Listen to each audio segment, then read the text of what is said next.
lighting? Can you do anything about your lighting? She goes, no. I go, I can dump the lights. Yeah. And I go, just remember, we can do that. All right, we're going to get started in 1 minute. You can take a picture. Make sure you check your cell phone. Out the car. Thank you. Yeah, go ahead.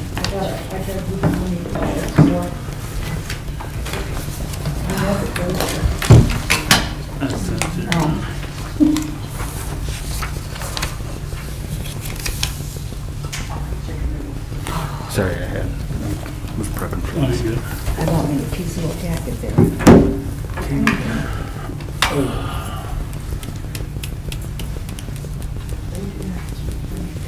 Really cheap stuff.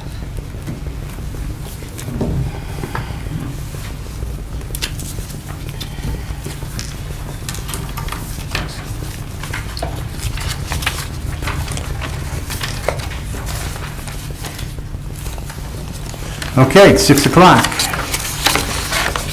This is Barberton City Council. Today is November 1st, 2021.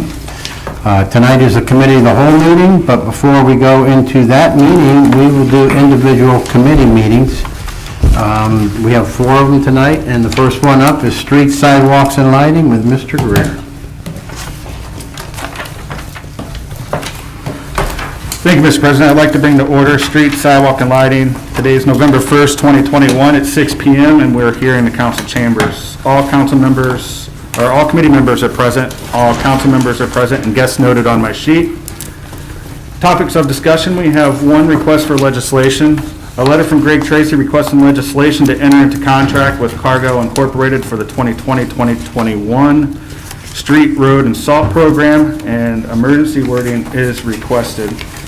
The letter from Mr. Tracy explains that the City of Barberton is using the Community University Education Purchase Association, or the CUE, and they're committed to buying 1,750 tons plus or minus 20% for the following prices.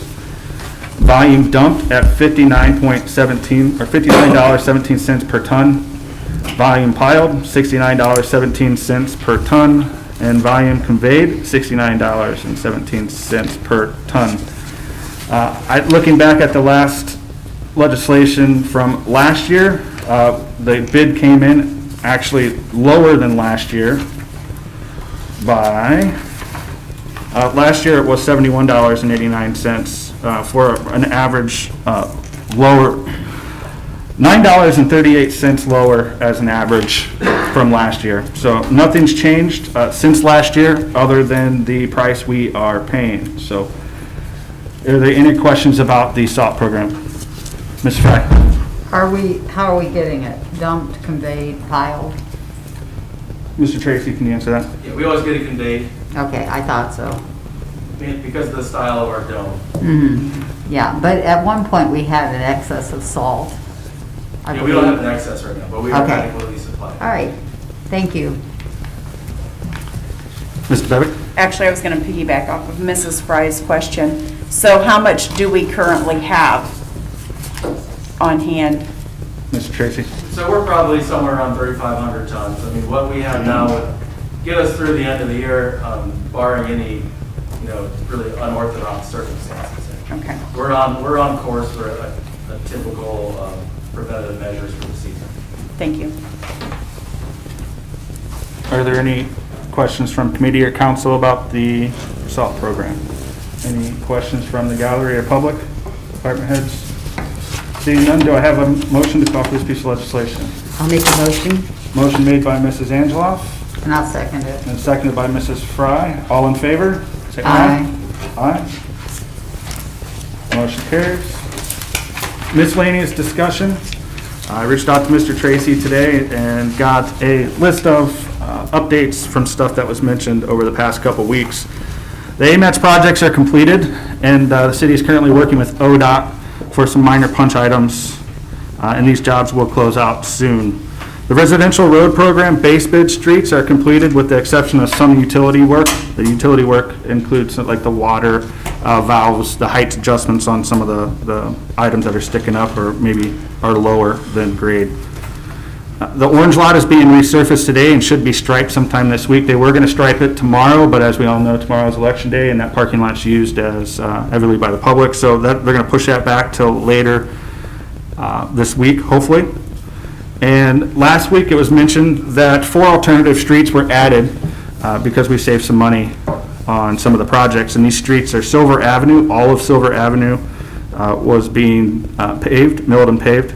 Central Avenue from Norwood to Elmwood, Harold Avenue from Bell Street to South Van Buren, 28th Street Northwest from Shannon to Bellevue. These streets are currently being milled for repairs, ADA ramps and aprons, and paving is to take place sometime at the end of this week. And one last miscellaneous topic was leaf collection started today in Ward 4. And that is all I have for miscellaneous. Is there any miscellaneous discussion? Mrs. DeBevick? Thank you, Chair. This was probably more directed towards Mr. Tracy. In the 4th Ward, not many of our leaves have fallen yet. So will we have a second pickup, or do we just have draw the short straw and we're first? I'm just curious. No, they always have something. So what happens is the leaf collection program goes as long as weather permits until the end of the year. So typically, this happens whether it's Ward 4 who starts first, or Ward 6, whoever it is, that ward, they're going to come back and hit that ward, as long as it doesn't start. So will we have a date for that?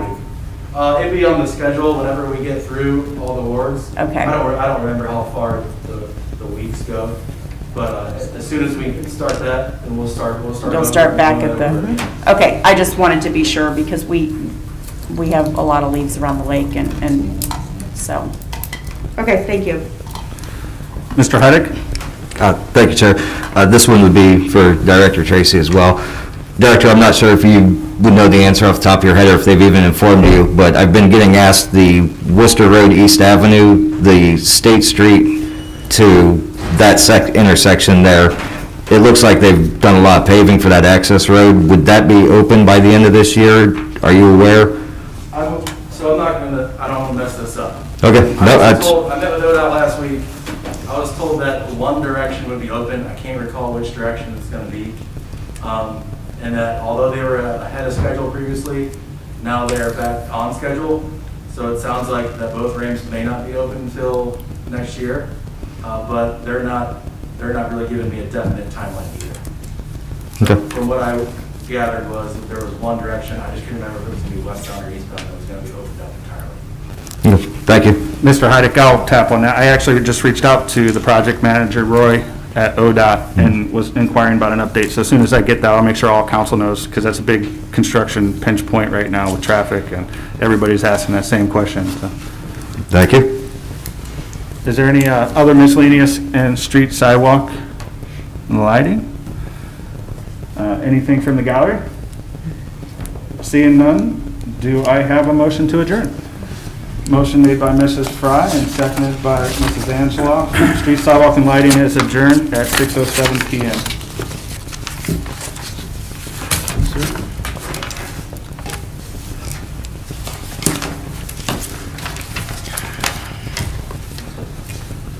Okay, next up is Environmental Health and Social Services with Mr. Jaber. Thank you, Mr. President. Environmental Health and Social Services, November 1st, 2021. Time is 6:07. All members, committee members present, and also other council members noted. We have no new requests for legislation. Seeing that, I will open this up to miscellaneous discussion. Committee? Other council members? All right. Seeing none, motion to adjourn, please. So moved. I'll second that. Mr. Griffin. Mr. Heidick. And we are adjourned at 6:08, sir, and that I will pass. Okay. Thanks, sir. Next up is Planning, Annexation, and Codes with Mrs. Angela. Oh, thank you. I can get it.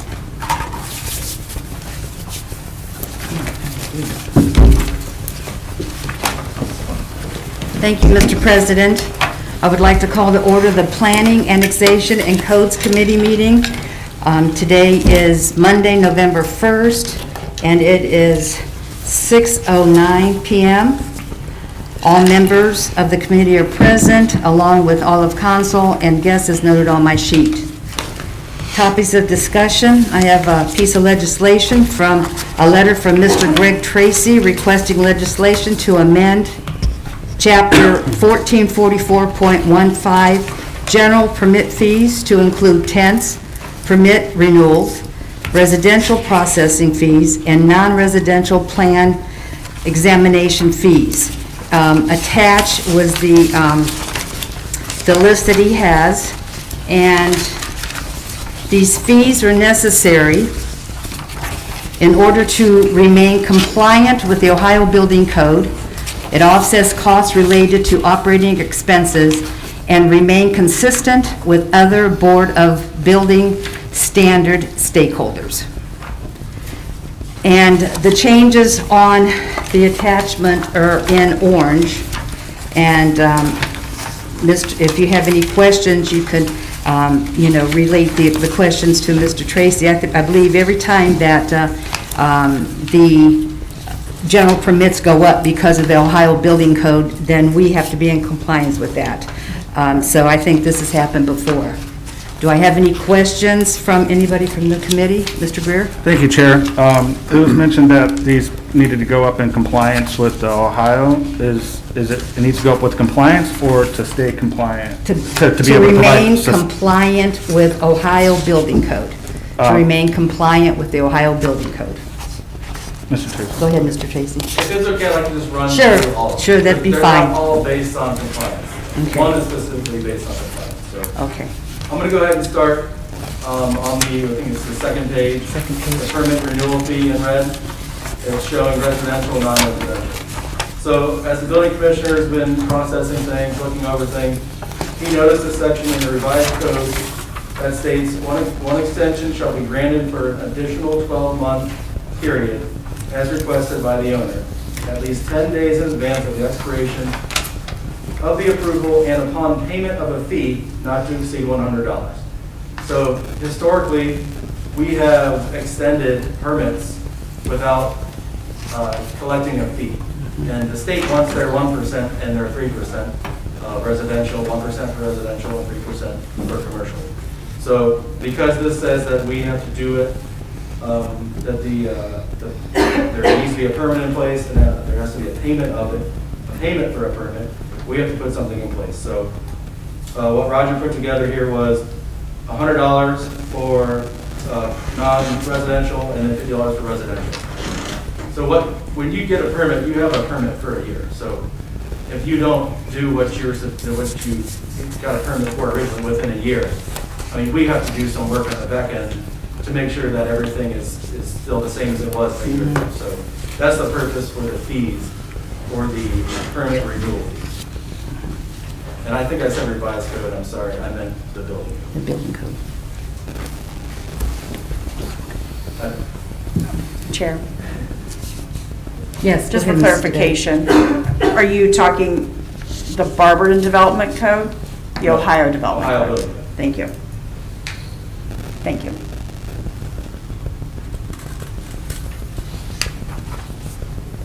All right, the next one, the residential processing fee. We have currently, we don't have a processing fee in residential, but what's happening in residential for new homes, additions, accessory structures, and structural alterations, these don't always have to be engineered plans. So you're getting a number of resubmittals, and it's taking a lot of time and a lot of resources for the building commissioner to review these things. So at the current rate, they're paying $300 for a new home at a certain square footage. We're proposing adding on a processing fee because the building commissioner could review these 2, 3, even 4 times. And there's a lot of communication back and forth. So there's costs that need to be offset. He also prints, a lot of these are submitted online now, and sometimes they're submitted online. He has to print everything off, utilizing further resources. And also, along with these go plan approvals, required inspections, adjudication orders, which is something that is required of the building commissioner when something's not compliant, certificates, and other items. So there's just a lot of things that require a lot of different hands and a lot of time for the building commissioner, and many times it's multiple over and over because of how they're submitted.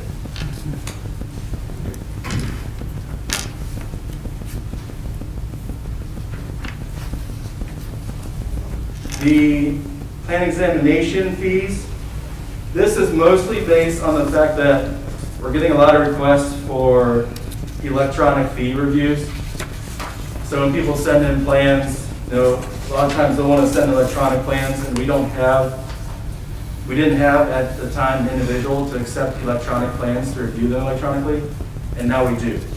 But this reviewer charges $100 an hour versus I think it's $50 or $60 an hour for the hard copy plans. So for us to offset the cost of all these plans coming in electronically and handling them electronically and paying for them, for this reviewer to review them electronically, we're proposing an increase on non-residential plan examination fees, just across the board.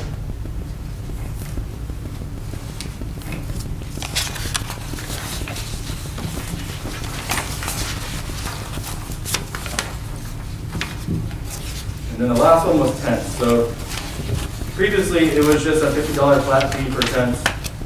Proposing a tent for residential over 400 square feet for $50 instead of $50 just blanket, and a commercial will be $100. And the reason for that is a lot of people have their 10 by 10 Coleman tent they're going to put up and put some cool stakes in the yard. That's not what we're after. We're after when they go to Solly's and they rent a tent for graduation, they're driving 3-foot stakes into the ground. It's got to be over 400 square feet, so that's 20 by 20, if I'm not mistaken. It takes the building commissioner to inspect it and the fire inspector. So you're getting two individuals that have to go to the site and inspect the tent. And for commercial, obviously they're usually a little bit bigger if they're having a commercial event outside. It's the same process, but it has to be reviewed by both the commercial or the building commissioner and the fire safety inspector. So the tents already existed, we just kind of tweaked it for the square footage for residential and then added in a commercial aspect to it.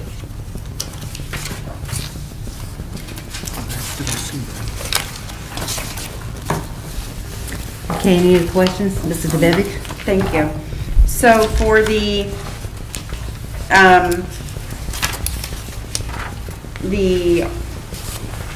type of construction, the plan examination fees, so those are all for all of them across the board, not just the ones electronically? Yep, we would expect all fees would just go up for all plan examinations across the board. Okay, and who reviews our electronic plans? I don't have the name of the, if it's a company or an individual. I didn't get that from Roger. Okay, and is that something that we bid out for the best bidder, or is that just a professional service that we just pay someone that we choose to? I'm not sure of the process, but if I had to guess, it's probably someone Roger has from his knowledge in the industry in the past. And so do you know if the same person reviews all of the electronic plans, or is it a variety of companies? Because obviously these are, if you look through this, there are specific fields, plumbing, electrical, mechanical, So it's structural. the same with our, when it comes to the building code, there's master plan examiners, and they can examine multiple things. Right. What the qualifications are. I'm assuming that Roger knows this person or company can do all of those things, just like the person that does our hard copy plan reviews. Thank you.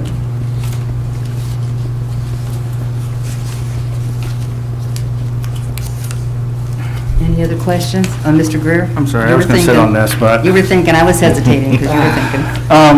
Why have two different people for electronic when electronic kind of seems a little easier, in my opinion? I don't know the process or anything, but. Not everybody, you can't require people to submit electronically.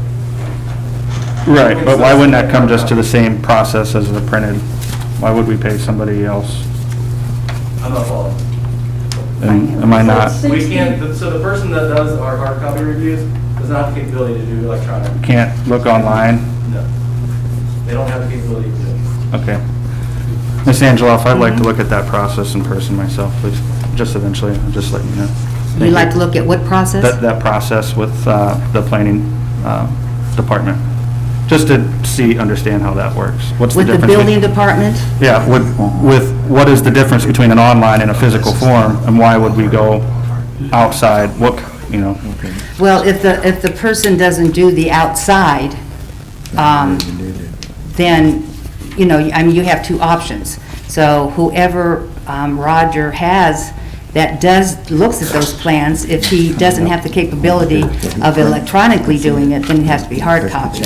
But I'm sure if you want to make an appointment with Mr. Tracy, that you can go into the planning department and see what's going on. A lot of people don't want to use, you know, it's their privilege if they don't want to use anything electronic. Sometimes a hard copy they can scribble and look at, and then be able to return that hard copy to Roger instead of doing, you know, electronical. Sure. I don't know, because I don't know the operations, but if you want to make an appointment that you can go in and talk to Mr. Tracy, and he can explain that a little bit further. This will go 3 readings on this, and there's no emergency wording on it, so is that okay, Mr. Tracy? You know, 3 readings is fine. I meant to put emergency on here so it'd be in place before the first of the year. Oh, okay. So you want emergency wording? I prefer to have emergency, but I can still go 3 readings. Okay. So we're going to add the emergency wording so it can go through before January 2022. And is that okay for Mr. Greer to contact you? Yeah, contact me, but we'll schedule it with myself and the building commissioner. Mhm. But I wanted to be clear, like, the building commissioner doesn't review, so he reviews the plans to a point. You have to be a plans examiner. It's an actual certification by the state who has to review these plans. So it's not like Roger can review these. These have to go out to a third party. Mhm. Whether it's hard copy or electronic format, it has to go out. And all we're doing is, you know, we've gotten a lot of requests for electronic reviews, and we can't meet that request right now. But because of the cost of the request, it's going to cost us more. We want to raise the fee because that's kind of the new way of doing business. People want to do it this way. But we can't require all people to do it this way. We still have to be able to accept hard copy plans.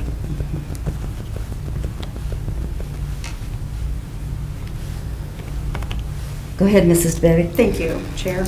I guess I just was curious what the ratio was to paper submission versus electronic copies. And you don't have any idea? I can't put my head around the fact that somebody would turn in a paper copy now. My husband's in this business and everything's electronic, so I Have you been to just, the building department lately? We have papers, there's rolls of plans, you know. Right. 8 inches thick. I mean, we get them regularly. okay.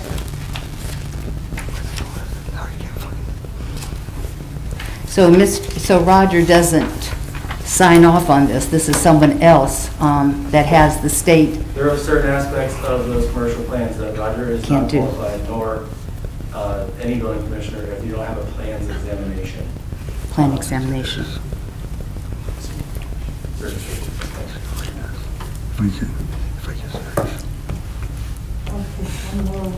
I'm sorry, I know this is my last statement.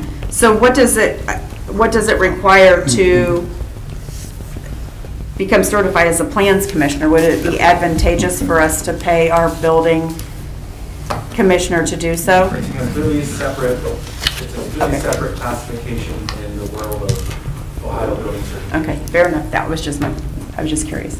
Thank So you. like Summit County has, they have someone who's called a plans examiner. And they make $90,000 and all they do is review plans. Fair enough, thank you. Thanks for the info. So this is very specific, right, Mr. Tracy? What our building commissioner can do versus others. We're just trying to roll with the times. I mean, things are going electronic in all departments. And like I said, we have the online portal now. People are submitting things online. People are wanting to send plans over electronically.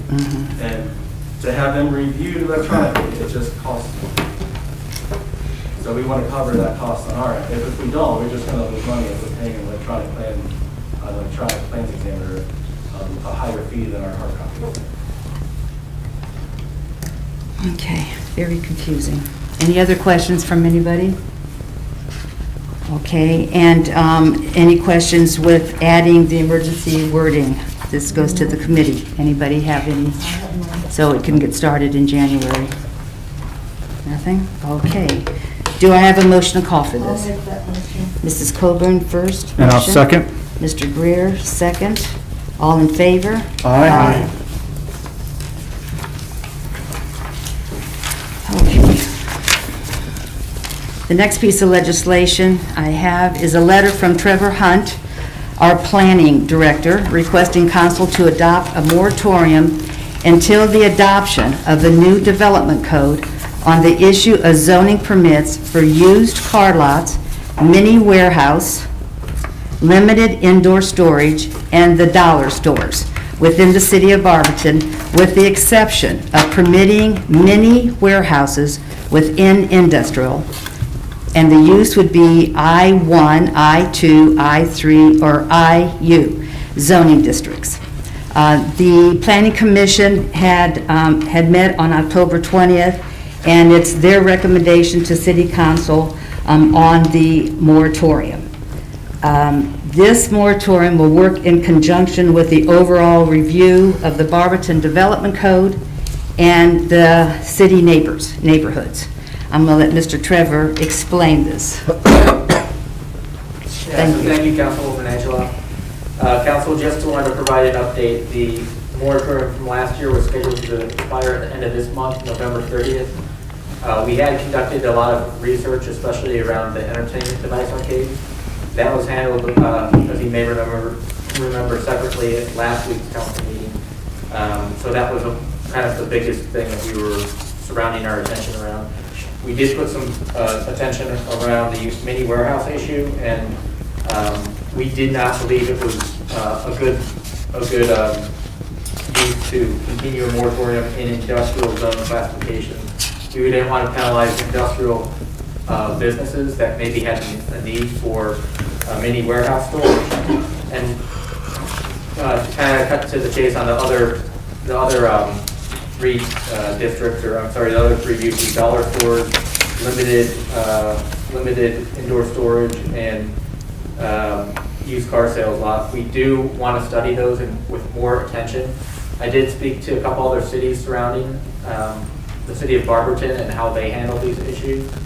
And each city has their own development code or zoning code. So there's individual situations that exist within those vacuums, so to speak. But essentially, many of those cities do have prohibitions, not outright prohibitions, though. They're permitted uses in their zoning code, but they're limited in such a fashion where they can only be placed in a very small, a finite amount of land within the city. So rather than create a policy now that we're going to revisit when we do the development code update, I would extend what City Planning Commission recommended and also continue this moratorium until that development code is enacted. We had full support by Planning Commission that the development code will be done soon. We have 3 interviews coming up with the final 3 consultants taking place beginning next week, and then 2 the following week. So my hope is by Thanksgiving, we'll actually have a contract signed with the development code consultant to continue this process, to continue moving it forward. All the timelines, we did receive requests for proposals. All the timelines have it slated at 12 months from the signing of contract as how long a development code would take. So best guess would be January 1st, 2023, we would have something finalized here. Again, this is out of abundance of caution. We didn't want to act prematurely and put into place any restrictions in our development code that might prohibit these businesses long-term without really studying best practices. So with that, I can accept any questions. Go ahead, Mr. Greer. Thank you, Chair. We've had 365 days to address this, and I know you said you spent some time on the skilled game shops, arcades.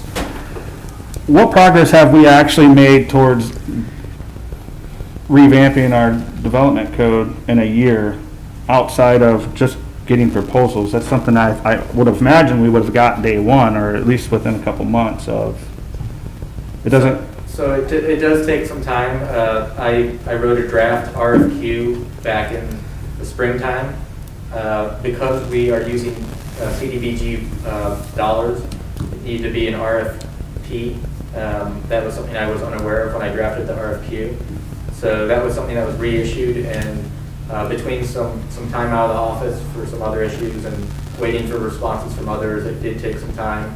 I would have liked to have issued this 6 months ago and already have had the contract in hand and be working at this, but that did not happen, unfortunately. But I do have a commitment from Planning Commission that this will in fact happen. They're fully on board. So I do not expect any other delays here. This will be moving forward. Mr. Weir? I just have two more things. And this is a statement. I don't support an indefinite moratorium at all. Seeing the progress that was made over the last year, I just don't see it. I don't see it happening. There's nothing more motivating than letting the current moratorium expire, and we need to be on our game. We have to hold something in front of this to move forward. Again, it's been 365 days, it's going to expire, and we're no closer to solving the issue than we were 6 months or a year prior to even doing the original moratorium. The contract says 12 months, and I don't like the moratorium at all to begin with. We've already gave 12 months. I definitely do not support an indefinite moratorium at all. And I understand, that was a year that we did this, but there's certain things you can control, and there's certain things you can't control. And the fact is that the first draft that went out was, like Mr. Hunt said, it was RQ, but by the time you get all that back and you get CDBG funds with that and everything, they're requesting something different. So that means you have to rewrite that bid to go out. You have to change that bid.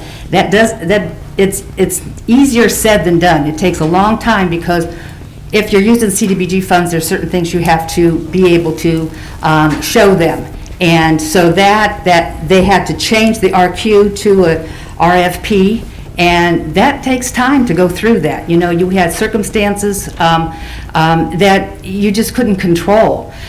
Sure, I would like it to be done this year too, and push for that. We all did. The Planning Commission did too. But when you have to send those out, then you got to give them, when you send out the bid, then you have to have it back in a certain time. You know, it could be 30 days, it could be 60 days, and then all of that. Then you have to review that. And I mean, these are not a couple sheets of paper bids. These are book bids that you actually have to look at. It's hard for me to explain that. I used to do the bids. I used to see what the bids came in for the street paving and everything. And it's not just a couple sheets of paper. And this is when you're rewriting the development code for the city. And the last time it was written 20 years ago, 22 years ago, you weren't right. And you want to make sure when all those bids come in, the Planning Commission now has them. They have to review them. We haven't even awarded the bid as of yet because they have to actually have the people come in, go over that bid, just like you would the street department, just like you would anything. The development code, that book is this thick. It can't be done in a month. And I wish we could put a date on that, you know, but it could be 12 months. It could be, you know, maybe with some stroke of luck, we can have this done in 10 months. But another holdup was the ordinance, what was that, 112-2021 that we just passed last week. You know, that was a holdup because we didn't want to ask for another moratorium and have the arcade machines in there, because if it would have passed, then we'd have to amend it. You know, so then you're kind of like, okay, it's in here, now let's take it out. So we were waiting to see how that vote would be last Monday. So it's hard for me to explain.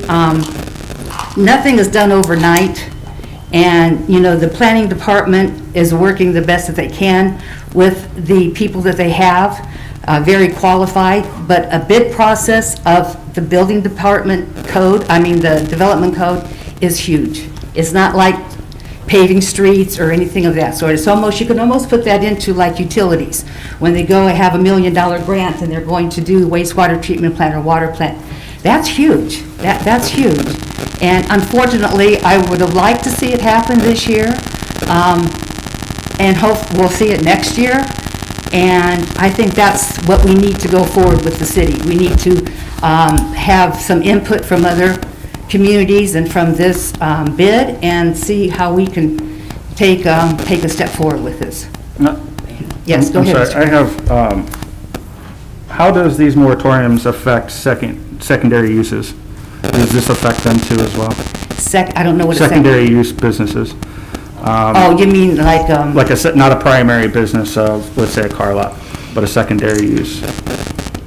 Does it affect them? I don't know what you mean by secondary. Mr. Hunt, do you understand what it means? No, could you? So, example, when we were doing the tattoo shop, there was some stuff that the current planning department was looking at, and they broke it down into the usage type of business that was there. Are you more of a tattoo place? Are you a parlor place? And it did affect a lot of the way that moving forward. So there's a secondary use.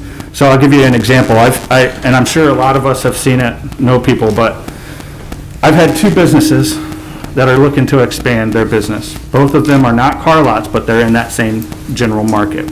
What does that mean, though?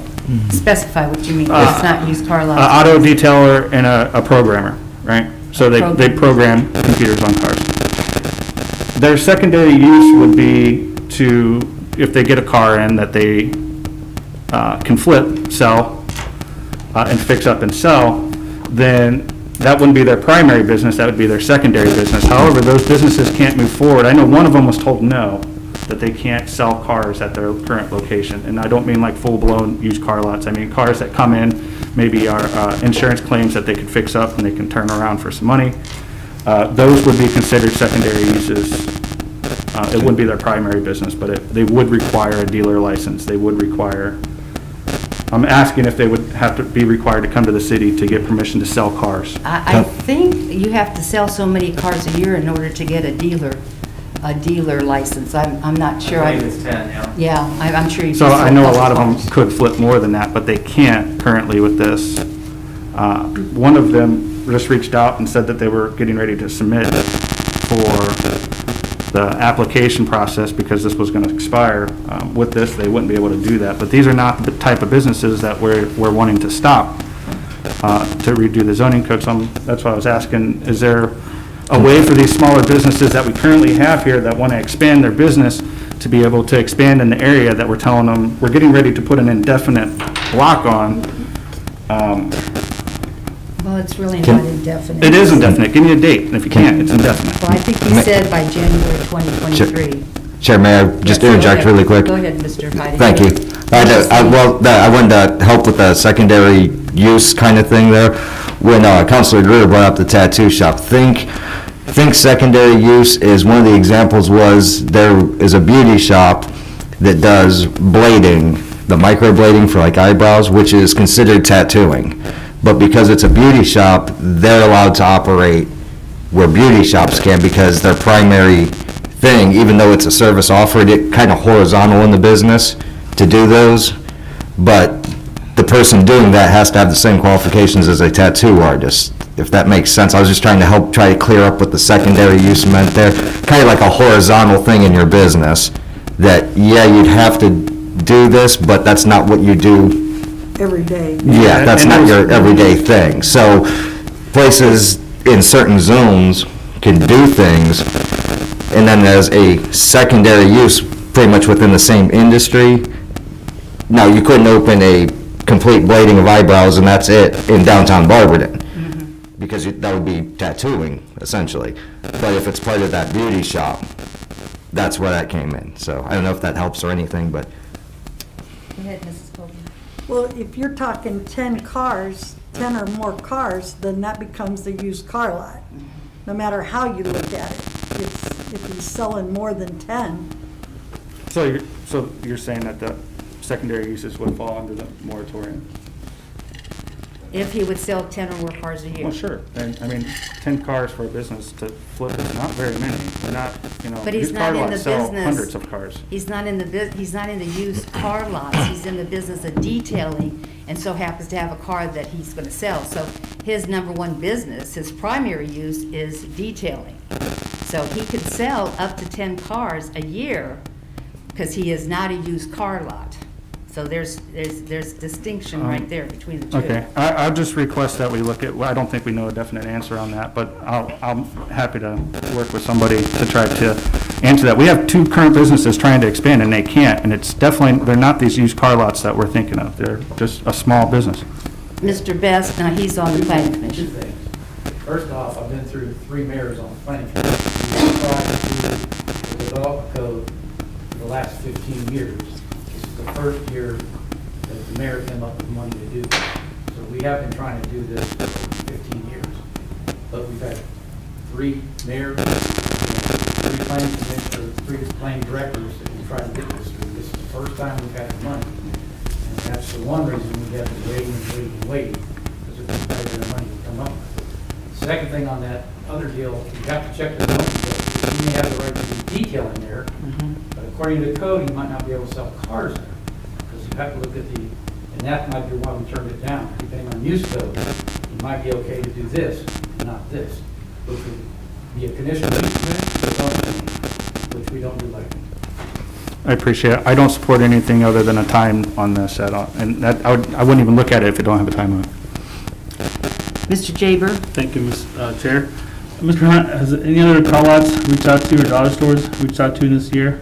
There has been 0 on either front. I do know the business that Mr. Greer is referring to, and they have another business, but also, I believe, I've not renamed the business by name, but I believe it's an existing business in town, and they asked about used car sales in addition to what they currently do. I've had 2 personally come reach out to me.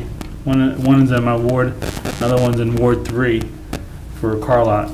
And the building is, one of them is vacant, but they wanted to proceed with the car lot, but since this was till November 30th, 2021, it went elsewhere. And I'd hate us to lose more businesses because of this going on with car lots. I hope we can, if there was a date on this, I'd be for it, but there's no date. So, if there's no date, I mean, November 30th, 2021 was perfect. We understood we had a date, but now we're asking for another one. If you make it January 2022, maybe, but if there's no date on it, January 2023. that's what I'm saying. That'd be a If you whole have it, that's still a whole year away. So that date is just too far, and I'm also with Mr. Griffin, Mr. Greer, I mean, and that for us also. Go ahead, Mr. Heidi. Thank you, Chair. I just have a kind of logistical question here. If my math is correct, if this were to go 3 readings, the 30th of November is a Tuesday. That would leave, the third reading would be December 6th. That would leave Wednesday, Thursday, and Friday of December, basically a 3-day open period of 3 business days. What would happen if somebody were to apply within those business days? Then they would have to, they'd be permitted, yes, because the moratorium's up November 25th, so they would be permitted Okay. to fill out an application, and we'd have to go through the zoning and everything of that sort. Okay. Thank you. Any other questions for Mr. Hunt? Go ahead, Mrs. DeBetter. Thank you. I just have a couple of questions. First of all, were we originally aware that we were going to use CDBG funds for this process? We were not, no. We Okay. ended up having a sit-down meeting, planning with finance and community development. So, Okay. I just feel like we've just wasted a lot of time doing the wrong draft and probably a lot of money. And also, sorry, I jotted down some notes. With respect to the skilled game legislation last week, skilled gaming wasn't part of the moratorium, so I'm. Yes, it was. Yes, it was. Yeah. It was? It was part of the original one, yes. Part of the original one? Yes, ma'am. Okay. I apologize, I didn't see that on here, I apologize. Also, does city council, so you said you are in the process of interviewing 3 companies Total of 5. to, I'm sorry? 3 one week and 2 the other week, you said. No. One next week and 2 the following. Okay, sorry, I misunderstood. To do the rewriting. Does that come to city council for approval or no? That does not, no, does not require council approval. Okay. And are we going with who we like? Are we going with the best and lowest bidder? Or are we going, how are we making that decision?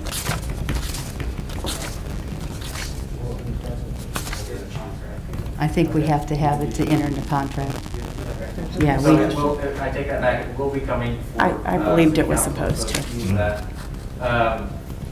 And in terms of, we're doing, there's a score sheet, there's an internal committee that is scoring these candidates on who's most qualified. So it's not necessarily the lowest, but it's who's most qualified. So, Okay. And does that involve the planning commission? yeah. Good, okay. yeah, most of the bids, not even planning, but most of the bids are always, it always says the lowest or the best. So sometimes the lowest isn't the best, and you have to go Right. to the next one. So, and like I said, this is, there was some money set aside in the budget to do this, but with checking CDBG funds, we were able to use some money for that. Now, if it doesn't get done, then it's going to be another, I don't know how many years, that this is going, we'll have to start the process again. And I understand Mr. Greer's point, but I do understand that there's things that we just can't control, that it just, when we had to use CDBG funds, there was other things that we had to do. Yes, Mr. Height. Thank you, Chair. I just wanted to clarify, Councilor Griffin did point out my numbers were wrong. We have a 5th Monday this month. Right, I was going to tell you, Yes, because I so already checked that. the third reading would end up looking like December 13th, which would give 8 business days. And I had talked to the Planning Commission and Mr. Hunt in regards to that, and like I said, it was a decision to wait until last week's ordinance was either passed or failed before we do this, because you're going through all this, and then within a week, you have to amend it. And I don't like amending things, because if you have an amendment, somebody can take the wrong ordinance and read that ordinance, not knowing that there's another amendment. So I like to keep it all together. So that was another small delay, just a small delay. But, yes. Mr. Trevor, can we put a January 2023 date on this? So the planning commission recommended that, the language that's before you, I don't know what formality, I personally, I would be fine with that if you wanted to put a January 2023 date, but again, that's my recommendation and not planning commission's recommendation. So Mr. planning Best? their recommendation is before you tonight. Is that something that we could, I mean. 'Cause we don't meet until- A couple of weeks. I think we should put a date on it, yeah. Can't do it here. Sunshine laws Oh, Planning Commission meets once a month, and that's another thing. So You're waiting we 4 have- weeks for things to get done through the Planning Commission, so, so we have 3 readings, could we? yes. Could we, November 17th is our next planning commission meeting, I think we could have that. yeah, so we could So we call can always this, amend it. we can call this out of committee with the date being added later, Mr. Greer? Okay. What? All right, we're going to go 3 readings. Do I have a motion to call for this? I'll make that motion. Mrs. Colburn, do I have a second? Mr. Medges, all in favor? Aye. Aye. Okay, we'll have You 3 have to- readings on this. You have to You have to. post. I know, and there's 1 nay, Mr. Greer. And Carla. No, Carla's I'm not not on here. your committee. I had one other question, and I didn't get to finish my question, if I may. Go ahead. Thank you. Mr. Hunt, is there any way that you can share with City Council the research that you've acquired over the my 365 days with respect to some of these? You mentioned that you had spent a lot of time acquiring information regarding skilled games, used car lots, the list. Can you share that with us? There's some that I have available, some of it's also in writing, and I have to track it down. Thank you. track it down my notes. So Thank you. I do have something else in the future, but. Thank you very much. That's all I have, Chair. Okay, the next I have is an appointment, a letter from Mayor Judge requesting the appointment of Jill Mcewen to the Design Review Board for a 3-year term starting January 1st, 2022 through December 31st, 2024. She currently serves on this board, and she, with her knowledge of sitting on this board, is very valuable to the preservation of the historic downtown area. She's not afraid to ask questions and get answers and whatnot. So I would, does anybody have any questions with Mrs. McEwen's application? Just Go ahead. just more of a comment. I've spoke with her many times. She knows that book without even looking at it, Yeah, she's good. like by the page number. Mm-hmm. So that's a good thing. Do I have a motion to call for this appointment? I'll make that motion. Mrs. Coburn, And I'll second. Mr. Greer, all in favor? Aye. Aye. Okay. Miscellaneous discussion. I know I've taken up too much time, and I apologize, but I want to, I need to say this. The current ordinance regarding the amusement device business, Ordinance 112-2021, I don't know, nobody's asked me about this, but I was asked in July to review that ordinance, the old ordinance, which was 53-2012, to review that and take a look at that. It's always been under safety, but I did that because the first step is a zoning permit. So if somebody was interested in opening up a new business, they would have to come to planning, and then they would give them a zoning permit. Since the ordinance was passed last week, the first one they would not have to go to is planning. Therefore, I want council to know that I'm very, very uncomfortable with working on the rest of that ordinance that we were looking at. And I think that since planning, there's no permit, there's no allowable, they're going to, have that in the development code. I think that this should, if any changes are to be made. Now, we were looking at changes if new ones came in, the old ones that we have here. I just feel that I'm very uncomfortable with going forth with this. We've had 3 meetings. Very good, we were in recess in August, and some of them were in recess, so we had, some time that was lapsed in that.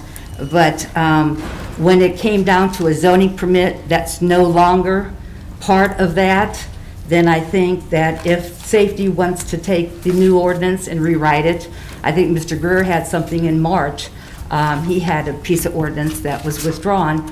That should come through safety, and you can meet with our safety director to go over, that ordinance. Nobody has asked me about it, and so I'm just letting you know that I'm not going to pursue that because I'm really not on safety. So the rest of that ordinance, it has to do with safety. Any questions? Mr. Greer? I wasn't the first to raise my hand, but thank you, Chair. I just want to thank you for your time looking into it. I also want to go back real quick and thank the planning department. I know things don't work out the way they need to. They don't always work out the way you want them to. Nope. So efforts have not gone unnoticed, given my statements, but I still stand behind them, so thank you. Mr. Heidi? Thank you, sir. I do want to thank you for the work you did on those at first. I did introduce the permanent moratorium mainly because I felt that to not have that is just dangling a carrot to business owners when the process would just be a waste of their time, money, effort, coupled with the only places that they could fit, citizens don't want them in their backyards. And on the second note, on the safety committee when we explored fees and whatnot. I've taken a lot of flack for introducing and helping pass the permanent moratorium. To change the fee structure and to change anything like this, if people want to ride me about that, changing fees on it would be legislating businesses out of business. They're doing what they're supposed to. So anything that goes to the safety committee regarding those things, I'd be against. It's one thing to stop dangling carrots, it's another thing to essentially run what you do have out. That's all I have. Thank you. Well, and because of that, we were rewriting that whole ordinance, 53-2012, because it was outdated, and because on the anticipation of new businesses coming in. They're not allowed new businesses anymore, so I don't want to, I feel uncomfortable taking the two businesses that we have in town and making any changes on it. That would not be me. I would agree. Mrs. DeBetti? I just wanted to clarify with respect to the legislation that Mr. Greer proposed in safety during the summer. I had spent a lengthy amount of time doing research as well, and we did provide that in safety, and I believe that it was determined and withdrawn because of the Barberton Development Code was in the process, and I think you and I had a conversation, and you felt like it fell under planning, and so I'm happy to, if something needs resumed in safety, but I did my due diligence. I provided information. I provided fee schedules from many surrounding areas, and it's like beating a dead horse. I mean, I did the work, and it was determined by safety that we should withdraw it based on planning indicating that we were working on a new Barberton Development Code. But here we are, and it's November, and we don't have one. So We have the same ordinance. I mean, we have the new ordinance that was passed last week with the same, the amounts on it and the hours on it and everything of that sort. I was under the impression, I went all the way back to 2006, and this has never been under safety. It's never been under planning. It's always been under safety. And the part of safety is the zoning. And since we are not allowing any more to come into town, the rest of that is the Department of Public Safety on the hours and on the amounts and everything of that sort. And I feel that since we're not allowing any more to come in, I was working on this on the anticipation in case more would come in, then we would have this in place.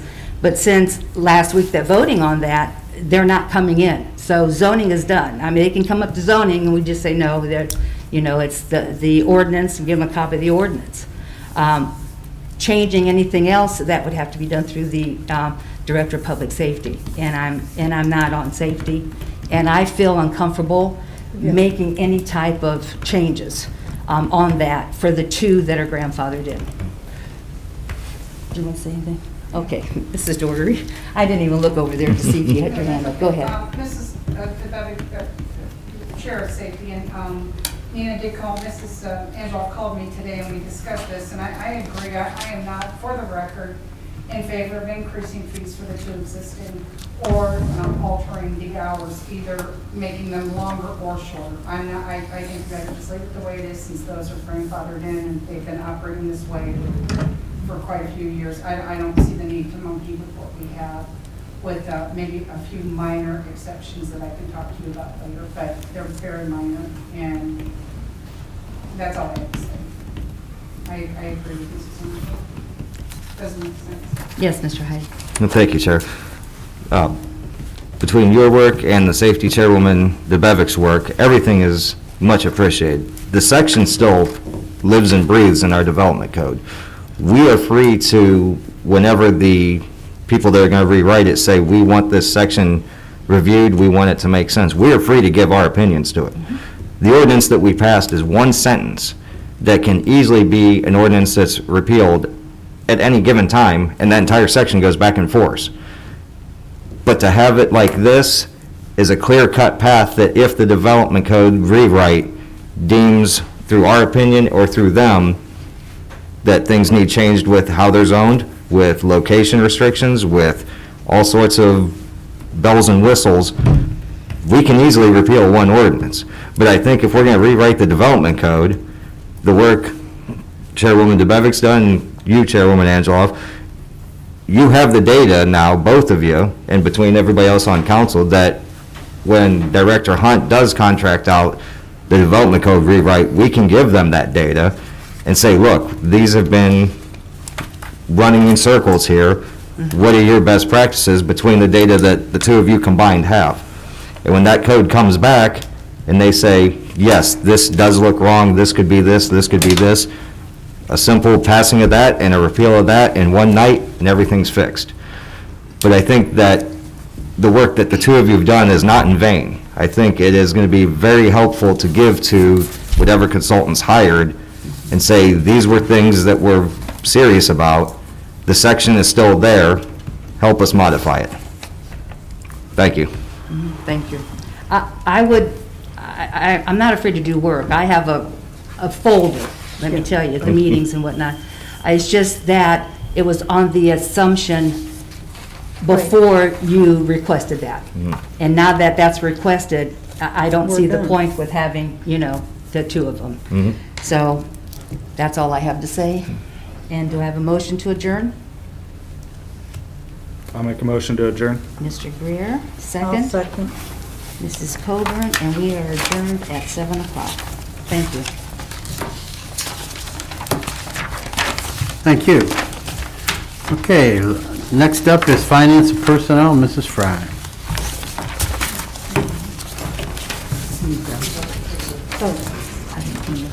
Yeah. Turn it off.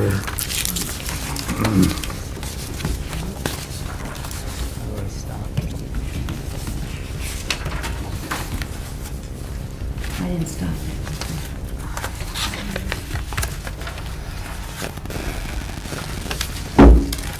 Thank you, Mr. President. It is Monday, November 1st, 2021. The time is 7:02 p.m. We are in council chambers, and I am bringing the Finance and Personnel Committee meeting to order.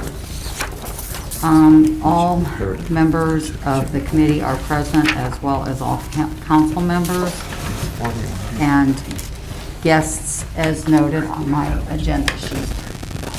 We have several pieces of, or requests for legislation to discuss this evening. The first is a letter from Mayor Judge requesting legislation to appropriate $228,687.89 from the unappropriated item of the American Rescue Plan Grant Fund to the personal services budget of the American Rescue Plan Grant Fund. These funds will be used for fire and police premium pay.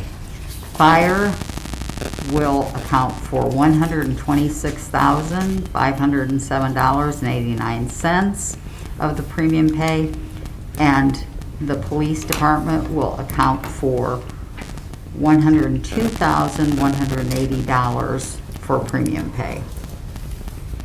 Does anyone have any questions or comments about this piece of legislation? Can we just clarify in here, the $105,086 in lost revenue, which will be used for vehicles That's purchased? out, that's out. Oh, that's, darn it, you gave me the amended. Yeah, I gave you I the know. amended. I'm looking at the other one, I'm like, wait a Yeah. minute, I thought that was No. out of there. No, I gave you a new one, Gotcha. so that's not even. a part of it. Apologize. That's okay. Does I forgot that we anybody had an amended. have any questions? Comments? Okay, do I have a motion to call for this piece of legislation that has been requested? Mrs. Angela, and do I have a second? Mr. Nedges. All in favor signify by saying aye. Aye. Can I Passes. just ask a question? Sure. Why were those removed for the vehicles? Mr. We thought that we were Mayor. going to use the money for the vehicles and for the armed guards for the police, and we decided not to. And those were expenses that had already been kind of pre-planned to be paid out of the night fund. Okay. And Thank this you. is ARPA funds. No, I know. Yeah. Okay, any other questions? All right. Chair. So those are in the plans to still purchase those? Correct. Okay. Yeah, they were purchased. I'm sorry? The fire vehicles were purchased earlier this year. The armed cars were getting ready for police. Okay, I thought that the 102,000, I'm sorry, I thought that was for police cars. No, it was for the fire. That was part of that earlier. The Tahoes. Gotcha. All right,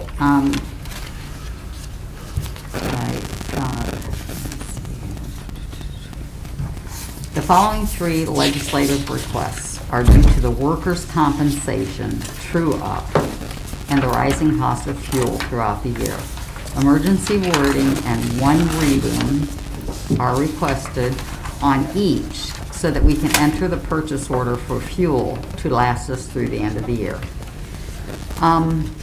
I received another letter, and this one is from our Finance Director, Jeremy Flaker, requesting legislation to transfer $40,000 from the Income Tax Fund to the Internal Cost Allocation Fund. How much did you say? 40,000. It's, if yours says 30,000, Okay. it is incorrect. Okay, thank you. Please amend, anybody that has the ordinance, please amend it to read $40,000. They should all have copies. Yeah, they all get copies. You all got copies. Okay. All right, so,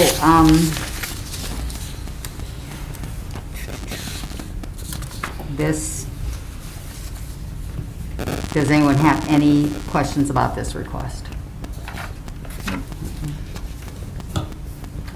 Jeremy's still here. Therefore. He's still there. I beg your pardon. He's still there. Do you want to make any comments about this, Jeremy, or? I'll just make a comment, just letting you guys know that a lot of this has to do with rising fuel costs. We also, because I noticed that fund was going down, the cash balance was going down in it. So I sat down, looked at it, also talked with my assistant finance director on this. And we start redoing the process of how we did the fuel chargeback, because we were having a problem where you could have departments filling up at, and I'm just going to use this as an example. We could have a person go fill up a city vehicle at $2 a gallon, because that's the price that's set at the fuel pump at the time. But when our fuel supplier comes in to refill those tanks, and if the price of fuel increased over those 2 weeks, they could refill the tanks at $2.20. So we're charging the departments $2 a gallon, but that gas that was going back into our tanks, we were being charged $2.20. So you had that difference, and it just kept adding up. And so we had to redo how we did the fuel chargebacks, and we came up with a plan to where we charge back to the departments what the bill is, what we pay for the month in fuel, instead of basing it upon what the fuel system said the person built up at. That way we're breaking even every month now, and we shouldn't have this problem from here on out. Thank you, Jeremy. Did anybody have any questions regarding that? Did everybody understand it? Okay. Do I have a motion to call for this piece of legislation? Mr. Medges? I'll second it. And seconded by Mrs. DeBevick. All in favor signify by saying aye. Aye. That also passes unanimously. The next letter is also from our Finance Director, Jeremy Flaker, requesting legislation to appropriate $11,289 of the unappropriated item of the internal cost allocation fund to the personal services budget of the internal cost allocation fund. Any questions about this? Okay, do I have a motion to call for this? I'll make a motion. Okay, Mrs. Angela, and seconded by Mr. Medwards. All in favor signify by saying aye. Aye. That passes unanimously. The next letter is also from Mr. Flaker, our finance director, requesting legislation to appropriate $50,000 of the unappropriated item of the internal cost allocation fund to the operation and maintenance budget of the internal cost allocation funds. As Mr. Flaker alluded to, this also is due to the rising fuel costs for all city-owned vehicles. Does anyone have any questions about this piece of legislation? No? Do I have a motion to call for this piece of legislation? Mr. Medges made a motion, I will second it. and Mrs. DeBevick seconded that motion. All in favor signify by saying aye. Aye. Okay, the next letter is also from Mr. Flaker. And in this letter, he is requesting legislation to transfer $20,000 from the income tax fund to the sports complex operating fund. This transfer is necessary so the fund is not in a negative balance. It is a negative balance due to us not collecting as much revenue as anticipated for leagues, tournaments, and concessions. As of today, we have collected $35,583.92 of the anticipated $66,800. Emergency wording is requested so that transfer can be made before the end of the year. This has to do with the foundation fees and league fees and so on. And I talked to Mr. Patterson this afternoon, and if anybody would have any questions, he would be happy to address those. But when Mr. Patterson came into his position, this anticipated amount was already in the budget. So it's an issue that he really doesn't have all the background material to, justify. Does anyone have? I have a question, and based on what you said, I'm not certain that Mr. Patterson will be able to answer this, but what factors have affected this large of a discrepancy between what was collected and what was anticipated? A lot of it is just looking at the years past. We have outside league fees. We were anticipated to make $15,800. The most we ever made in the past was in 2019, we made $6,523. So that was bumped up by almost $9,000. And that's pretty much across the board. All these numbers were more.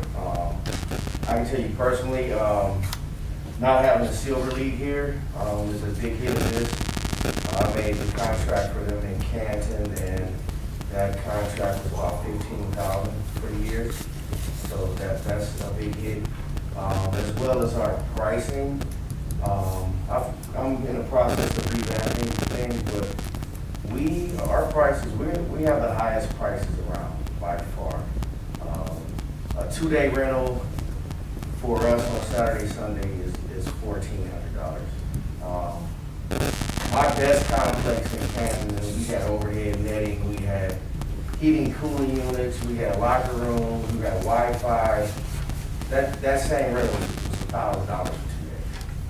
So big difference. I talked to one of our major renters, and he pretty much told me it seemed like it was priced for it not to be rented out. He He said the only way he could rent is if he had a major tournament with over 50 teams.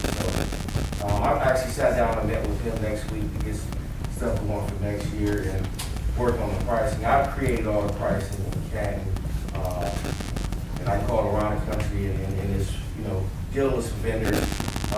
It's like right there. It's not the highest, it's not the lowest, but it's pretty competitive. And then we had a lot of cancellations with the pricing. I mean, I got handed tournaments for the whole year, and I would say a third of those actually took place. So, just a few of the factors.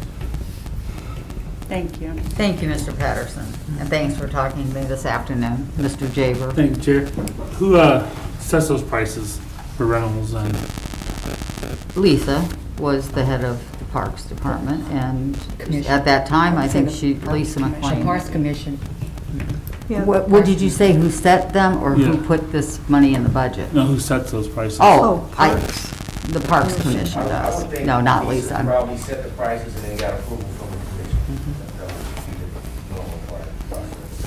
I'm sorry, I thought you meant who put the budget figures in. So, sorry, Lisa. Okay, Mr. Heidick? Thank you, Chair. Director, in your head, do you have an estimate, when we bought those nets for softball tournaments, for women's softball, do you have any sort of estimated figure in your head possibly that, to attract those, what we bring in next year? Nets themselves, we can charge an additional $150 per field per rental, as well as gaining 1 or 2 rentals per month. So I think we can fill up our major months, May, June, July, September. We can pretty much fill up everything, which did happen this year. So it was this year we didn't have any girls fast pitch at all. It was all men's and boys baseball. So I anticipate that being a big difference in income from next year. And Thank you. correct me if I'm wrong, but we had no income last year because of COVID, right? Nothing for 20. In 20? Yes. Okay, thank you. And do you have another question? I'm good, thank you. Okay. Anyone else? Okay, hearing none. Do I have a motion to call for this? I have a motion made by Mrs. Angela and seconded by Mrs. DeBevick. All in favor signify by saying aye. Aye. Okay, we have no pending legislation. And does anyone have anything for miscellaneous or finance? Yes? Thank you, Chair. Director Flaker and Mayor, if you could, when it was in that ordinance, you took out that we could use buy the cruisers and the arm shields and whatnot. I know it was stricken out, but those are, tangible goods there that were in that ordinance that said the ARPA money. Has the final guidance come in to what we can spend the ARPA money on? The final guidance has not been released, so we're still working off of what we have been over the last few months. Down in DC, there's still, butting heads and all the talk about the infrastructure bill.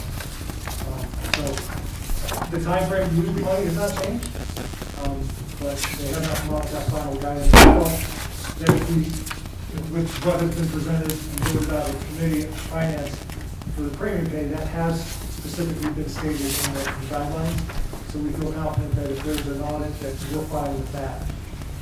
But we want to make sure we're doing everything, all the T's are crossed and I's are dotted. And just to piggyback off of that, in some of the webinars that I've been on, most recently there was a webinar that I was on with the state auditor's office. And one of the questions that was raised is, when is this final guidance coming? Because they've been saying now for the past 3 months that final guidance is coming. And they said what they heard from the Treasury is the goal is to get the final guidance out sometime late fall. Oh, well. And fall goes into, what, December 21st, 2nd, something like that? So we could not see the guidance until the very end of this year, basically. And that was their goal, but, their goals can change. And so it wouldn't surprise me until we if we don't do guidance sometime next year. If ever. Yeah. I was just curious, since I saw two tangible assets in the beginning, but then taken out. I was just curious if things. Well, if you read the whole thing, and it's unfortunate that this ended up going to everyone. But if you see what it says that was to replenish lost revenue, Right. which is something we can do.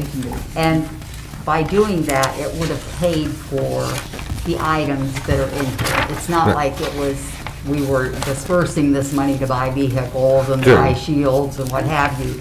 It was to replenish revenue. And that's why I didn't So- know with an audit trail, it went from here to here, because I know that even the CARES Act, they looked at under a microscope. That's why I was kind of like, Right, But- right. And that's why we haven't really, decided what we're gonna do, because if you do the wrong thing, you're giving back money, and they're not clear When- on what you actually can do. well, I know the Fed likes to give it out and then tell you what you can't do, but pat themselves on the back doing it. So did anybody else have any more comments or questions about this particular, all these pieces of legislation? No? All right, and there was, the miscellaneous discussion was what you brought up about the cars and shields. If there's no other miscellaneous discussion, do I have a motion to adjourn? Mrs.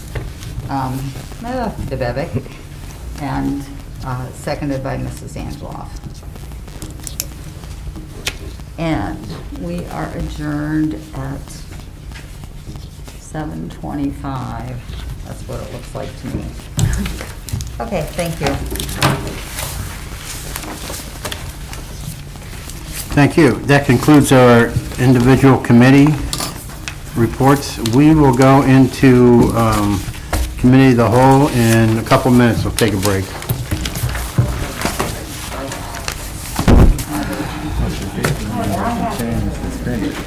Good night, Art. There's always things like this, I don't know if it could be on the yeah, the dollar amounts will change that to, which that's like one of those things, that's why I Turned in didn't my know. paper for last week. I turned it in, but I didn't have anything on it, did I? Why'd you give it Yeah, to we me? So I can have tell the nothing. public I gave it to you. We'll be done quickly. You're here, you go to the bathroom real quick. Hey, For some reason, I had, I am. you know what, somehow I got this messed up. Oh, really? Yeah, and I think I just filed it, but I don't remember if we had anything. Maybe it ended up in my, you know what? I bet it ended up in my mailbox. You got it in your mailbox? That's how I bet I got I didn't that. have that. It's like, where's my... So you'll bring it back to me? I'll have to make myself an edit today then. Just make... Because I didn't throw it away. You know me better than that. Throw it away. You know what happened probably, Lori? It's an It stuck. accident. It stuck there. I mean, I lose paper all the time and it stuck to Yeah, it's something no, else. right, it's no big deal, because we didn't do anything. Right. I'll look it up. I won't, Thank you. I'll have it to you by the end of the week. Yeah, please. The strobe light that we got going on. It's a good zone right now for a car lot. It's not. That's why I asked the question, I already know. But I don't have a highlighter. No, just most Oh, of them. she's. Oh, you mean that one? Oh, Yeah, okay. it couldn't, Thanks, it Lori. wouldn't. I don't think it's, let me see here. I think it's C3. Can you put a car lot in C3? Yeah, we could hear, a little while ago, we could hear reverb buzzing. Oh, I hear it behind me.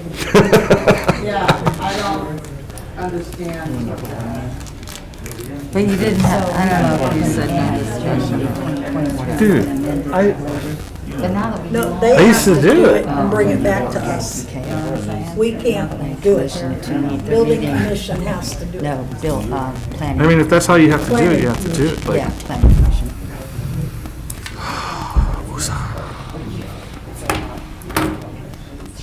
So, Make sure you check those numbers out. are we done? Yeah. Son, I got you right here.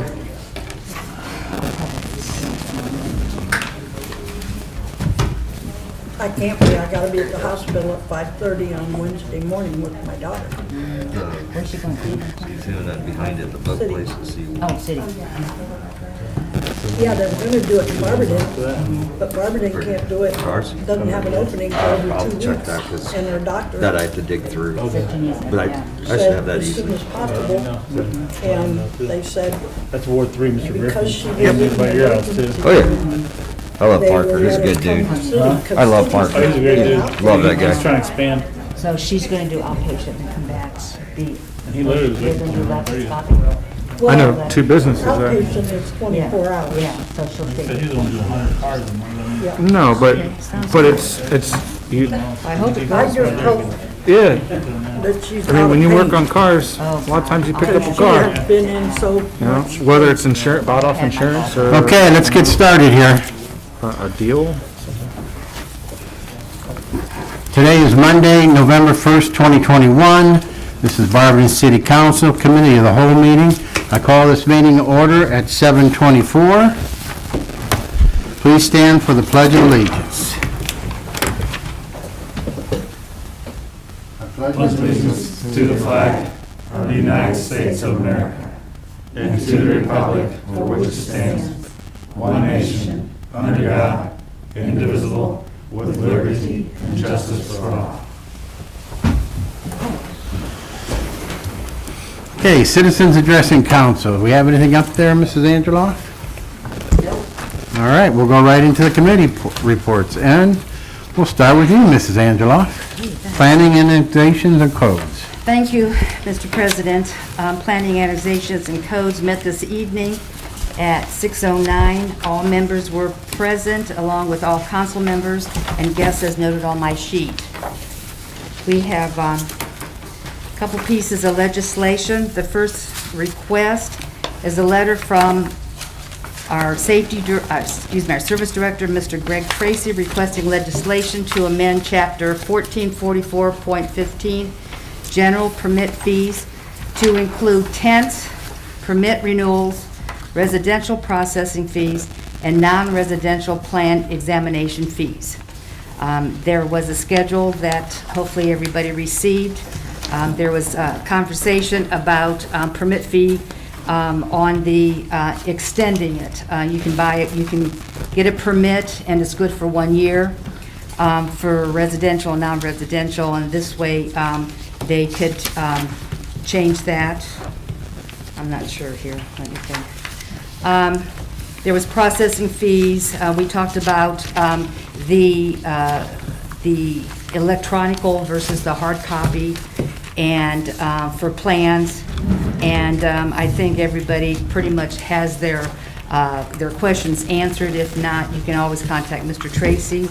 We were talking about tents, and they weren't the 10 by 10 pop-up tents. They were commercial tents that were over 400 foot that you had to get a permit for that. And we had a motion, and this was referred to the rest of the city council.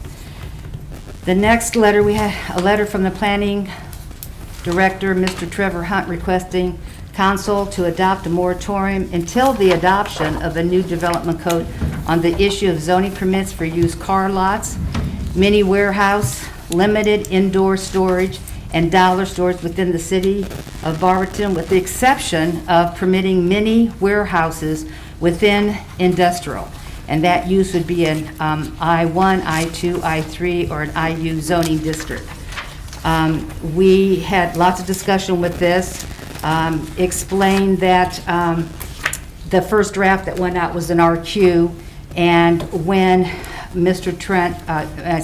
Hunt looked into it, and some of the CDBG funds can be used for this, then the bids had to go out in a different form. And that took time to do that and to get the bids back. And Mr. Greer was questioning the deadline on this, and that would be something that has to go back to the Planning Commission. They meet November 17th, and on their recommendation, we could add a date onto that ordinance. We will be having 3 readings on that, and if after the Planning Commission decides to go ahead and agree with the date, then we will amend that to put the date in there. The second, I had an appointment from the mayor requesting appointment of Jill Mcewen to the Design Review Board for a 3-year term, starting January 1st, 2022 through December 31st, 2024. She currently sits on that board, and she's very knowledgeable, and her knowledge is very valuable to the preservation of the history of downtown, and that was passed. Miscellaneous discussion. I have been working with the Director of Public Safety and the Planning Director on changes to the Ordinance 53-2012. I started that in July, and then we were waiting to find out if Ordinance 112-2021, the amusement device arcade, if that was going to pass, and it did. And I feel at this point, with only the 2 arcades that we have in town that are grandfathered in, I just feel that, you know, it's not necessary to change anything with that. When we were working, we did not have that request from Mr. Heidig, and since that passed, there won't be any allowed in, any new businesses of that sort to come in. So my suggestion was, and I did talk to Mr. Hunt and Mrs. Daughtery, that I won't be going any further with this. I feel uncomfortable having to raise anything with the 2 that are already in town. And I'm sorry to say, the first request I asked about Mr. Tracy asking for the general permit fees, we are going to add the emergency wording on that. So that can go in effect by January 1st of 2022. And with that, I pass. Thank you. Next up is street, sidewalks, and lighting. Mr. Greer. Thank you, Mr. President. Street, Sidewalk, and Lighting met today, November 1st, 2021, at 6 p.m. here in the council chambers. All members of the committee were present. All members of council were present, and guests noted on my sheet. For topics of discussion, we had 1 request for legislation. It was a letter from Greg Tracy requesting legislation to enter into contract with Cargo Incorporated for the 2020-2021 Street Road Salt Program, and he was requesting emergency wording and 1 reading. The current prices for this year are actually lower than last year by an average of $9.38. The city of Barberton has currently around probably 3,500 tons of salt that should last us until the end of the year. We are going to commit to 1,750 tons plus or minus 20%, and we do use the volume conveyed per ton metric in the ordinance. So that comes out to $69.17 per ton. For miscellaneous, that did pass, and that's coming to the floor next week. For miscellaneous discussion, the orange lot was closed today for paving, and they are going to be waiting to stripe it later this week due to the elections tomorrow and that parking lot being used. Last week, Mr. Tracy provided an update of 4 additional roads that were being done, and these roads are Silver Avenue, Central Avenue, Herald, and 28th Northwest. These are set to be milled now, and they're going to be completing the ADA ramps and other aprons this week, and pavings to take place later this week. The AMATS projects are complete, and we're working with ODOT on the punch list items. And the residential roads, some of them still have some utility work to be done, but for the most part, they're done. And leaf collection started in Ward 4 today, and will continue. Mrs. DeBevick asked the question about Ward 4 and the leaves dropping early, or not all of them have fallen. And Mr. Tracy said that after the schedule is completed, then they will go back around, weather permitting, and wrap up on Ward 4 and continue to go through the city as needed and as long as weather permits. And Mr. Heidick asked about Mr. Tracy for an update on the State Street Project 76, updates on the widening project and the ramps. Mr. Tracy did provide an update, somewhat of an update, and I do have an inquiry out to the project manager, so I will be updating council most likely in the next week or two of updates, what to expect and when to expect that. There was a motion to adjourn, and street, sidewalk, and lighting adjourned at 6:07 PM, and with that, I pass. Thank you. Next up, the city utilities, Mrs. Coburn. Thank you, Mr. President. City Utilities met October 25th in council chambers. We had no requests for legislation and no miscellaneous discussion, and with that, I pass. Thank you. Mrs. DeBevick with Public Welfare and Safety. Thank you, Mr. President. Public Welfare and Safety met last Monday, October 25th, here in council chambers. We had several requests for legislation. The first request for legislation was a request from Chief Morber requesting legislation to authorize the purchase of 2 police cruisers from Ganley Ford. The funds for the vehicles have been approved, allocated, and are available in the 2021 budget. The amount is $78,700. Emergency wording is requested as this is a desperate need for our police department. We had quite a bit of discussion surrounding this.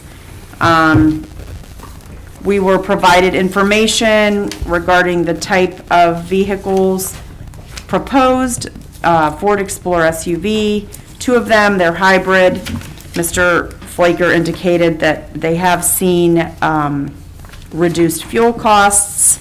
The vehicles are outfitted as hybrid and outfitted for the technology. These are part of the state bid pricing. We also had received a quote from another dealership, I believe Fred Martin, and it was for the Dodge Durango, I believe. And so we had some questions about whether or not the specifications were the same, and there were some questions that I was requested to ask on behalf of other council members. And so I did that. I reached out, and I did receive late in the day answers, but I will forward those to everyone either this evening or tomorrow. So, but I will say that based on the answers for this particular piece of legislation moving forward, I would like to vote on it next week. We can discuss that in safety next week, and then maybe look in the future at other options, just because I don't want to put this on hold. But I got great response from Lieutenant White, and so it was a good conversation. The second piece of legislation was proposed by Councilman Jaber to modify the sex offender restrictions within the city of Barberton. Again, this was something that we had questions about, legal questions that none of us sitting here were qualified to answer. I did reach out to our law director, and I sent her an email, and we spoke today, and we're going to have an extensive conversation and answer the list of questions. So we will have that by safety next week as well. And we did call for that pending questions with respect to some of the legalities proposed. The third request for legislation was a request to modify the penalties for catalytic converter theft convictions within the city of Barberton. And again, we had some questions regarding the legality, particularly of the 6-month driver's license suspension, whether or not the city had the authority to do that, as that's generally comes from the state. And I also reached out to our law director regarding our questions concerning this piece of legislation, and we agreed to speak later in the week and get all the questions answered. So we will be prepared to answer any questions next week in safety.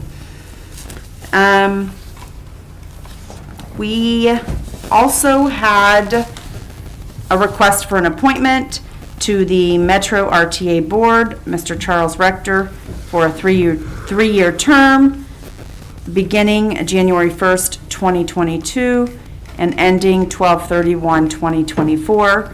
So we will be voting on this appointment next week. And finally, in miscellaneous discussion, we had a lengthy discussion regarding ordinance number 115/2021 to amend ordinance number 84/2006. So that is proposed to go 3 readings, so we can also discuss that next week in safety as well. And that ended our miscellaneous discussion, and with that, safety will pass. Thank you. Next up is Rules of Marketing Development, Mr. Griffin. Thank you, Mr. President. Rules of Marketing and Development met on October 25th in council chambers. All members present and other guests as noted. We had no requests for legislation to call for. We did have miscellaneous discussions on the rule change. We have, I think everyone got the handout here that Mr. Heidi put together on rule suggestions, and we'll be talking about that next week, further discussion next week on that. So everybody can go over this and see what, what suggestions they want or delete or something like that. So a motion was made to adjourn, and we adjourn at 7:21. Thank you. Next up is Environmental Health and Social Services, Mr. Jaber. Thank you, Mr. President. Environmental Health and Social Services met November 1st, 2021 at 6:07. All members present, other council members also noted as present. We had no new request for legislation, and we had no miscellaneous discussion, and we adjourned at 6:08, sir. Thank you. Okay, City Properties, Parks and Recreation, Mr. Heidi. Thank you, Mr. President.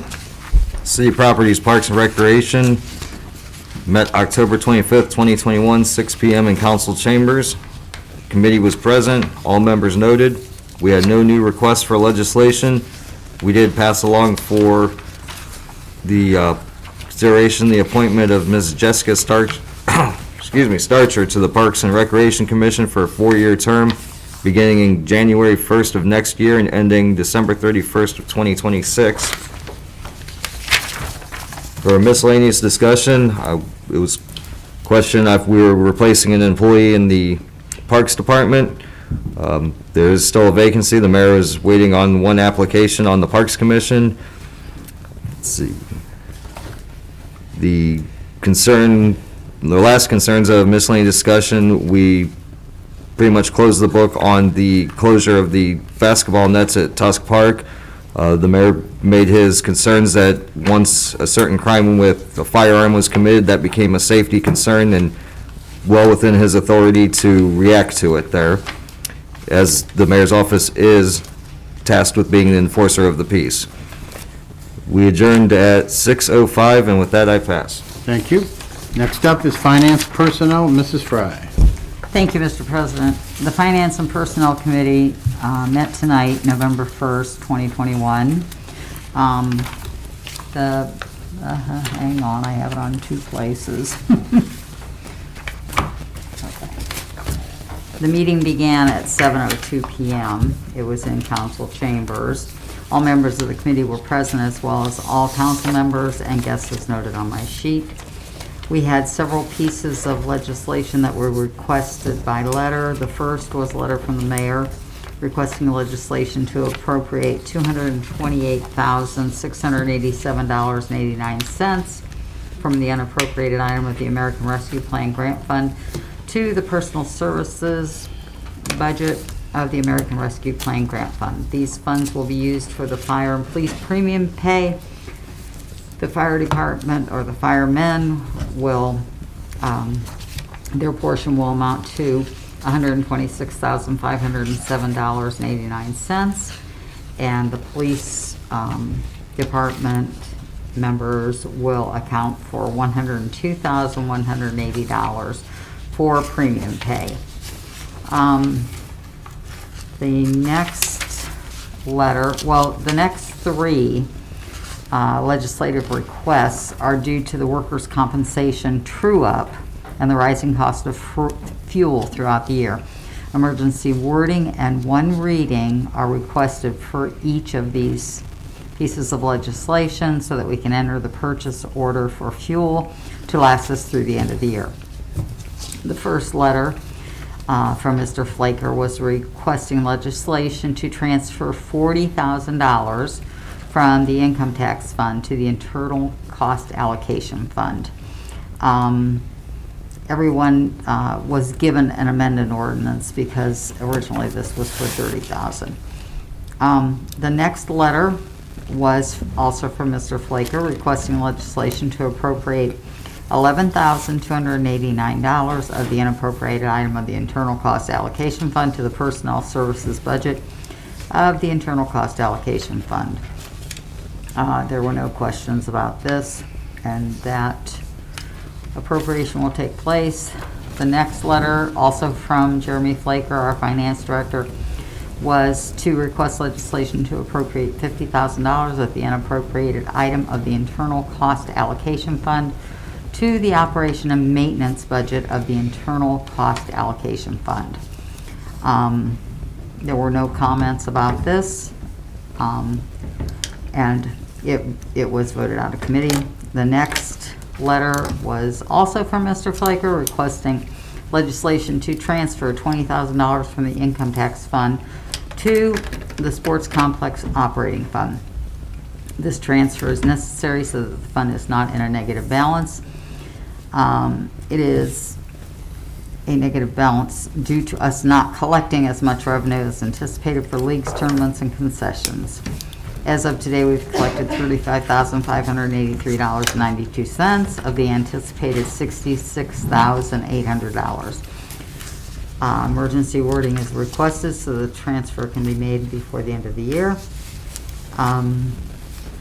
Mr. Patterson made some comments about this being due to cancellations, not enough league fees, and so on and so forth. But it was voted out of committee, and we'll be voting on it next week. For miscellaneous discussion, Mr. Heidig brought up something that had been included in error on one of the first pieces, the first letters that we were voting out of committee, the letter to request legislation.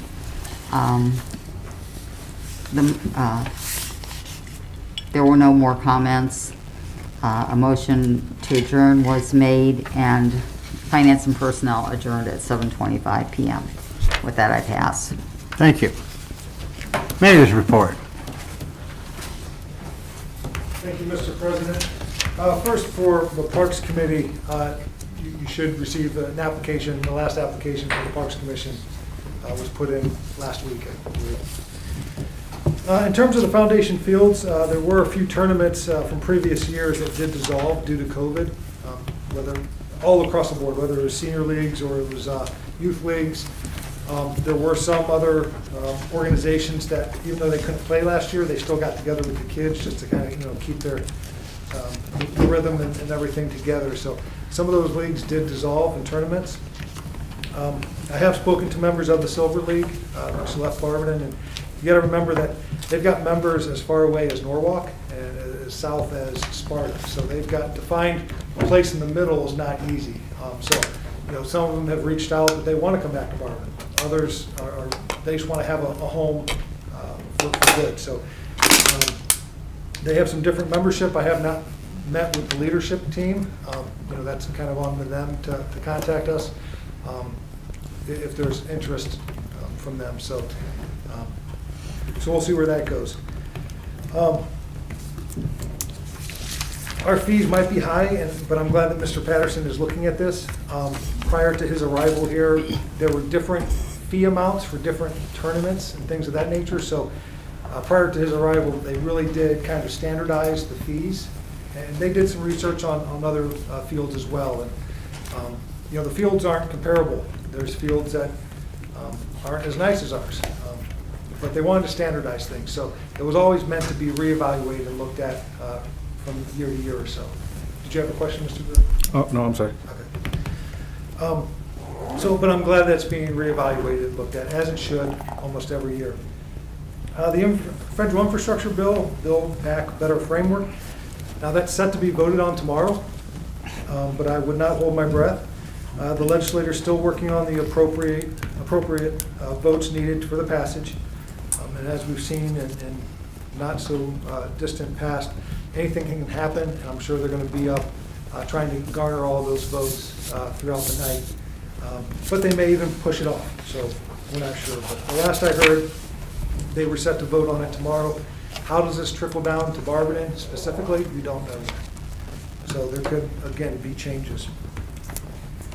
And once this passes, more information will be released, and I'm sure there'll be webinars and all those things as well. So, Change for Change will be held at the Green Diamond on November 18th, benefiting the Reynolds Classic. We've all been copied on emails from a resident on Grandview. We're still looking into this. So myself personally and separately, our building commissioner has gone out at 5:30 in the morning, 6 in the morning, 6:30. We're not standing in the backyard of that individual's house, but we are in that area. The light does shine, but I also have a picture from Scoops of someone from Ohio Edison there in October turning the light down. And it is, according to Scoops, the lowest wattage of bulb that they have. So you can also see in some of the pictures, it appears to be the same picture.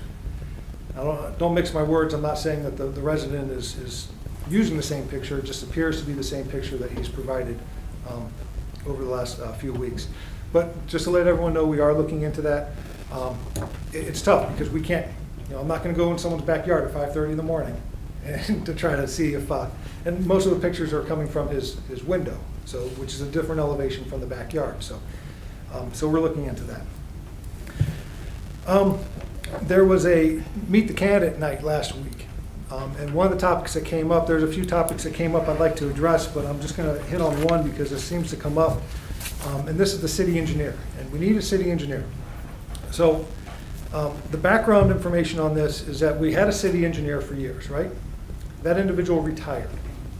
The previous administration could not find anyone that met the qualifications. City council went for a charter review or charter change to the public to remove some of the qualifiers. One that comes to mind was you had to be a certified surveyor. And there are no engineers that are surveyors anymore. You'll never find them. So the voters approved that, so they took that out. The previous administration still cannot find a city engineer for what we pay and the criteria, the years of experience and those things. I came into office, we've on multiple occasions have interviewed people. It takes money and it takes time to advertise and to set up interviews and conduct those interviews. Everyone that we've interviewed made six figures. Even the retirees on consulting basis made six figures. So we couldn't hire anyone. So under the previous administration, the law director said, hey, as long as we're using someone as our engineer, okay? I've done some research on other communities that have in-house engineers in their city. They still make use of engineering firms. So if you think about, if we had someone on staff, you get one type of engineer. There's multiple types of engineers, electrical engineers, mechanical, civil, there's multiple. There's roll-up costs, there's health benefits, there's retirement, all those things, right? You contract out with an engineering firm, or any firm, you get, for that one price, all of their engineers. So even if we had on-staff engineers, which we did in the past, we'd still make use of engineering firms. So what I'd like to do is replace the city engineer with a project manager. Because we need, a lot of the engineering firms, all of them, will provide inspection with the project that they're looking at. And then depending on the project, there's state of Ohio requirements or EPA requirements or what have you. And they always meet them. But to have a project engineer to kind of review all the projects and make sure that everything is T's are crossed, I's are dotted, things of that nature, I think that would satisfy our needs more than having an in-house engineer, because we'd still make use of other engineering firms outside. I have not brought that to council because I don't think council has an appetite for that. We haven't really discussed it, but just seeing some of the, and hearing some of the comments over the last few years, I don't know if council has an appetite for that. So that's something we can continue to discuss. But that's the background story on city engineer. We've been actively looking, but we can't pay, nor can we find anyone that meets the qualifications for what we do pay. So, any questions on that? Yes. Yeah, thank you. During that, I had spoke there. Just to put it in context there, the pay scale for the engineer, who sets that? You know, ultimately, it's set by ordinance. Okay.